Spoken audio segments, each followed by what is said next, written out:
هنا بمختبرنا الجودة مو مجرد كلمة، كل حباية رمل تنفحص بدقة لضمان أساس متين.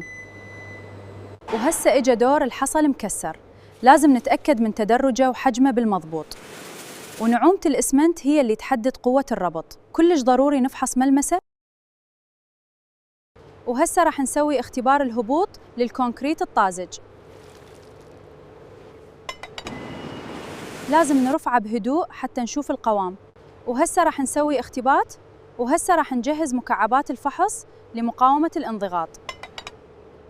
لازم نضمن رص الخبطة بصورة صحيحة.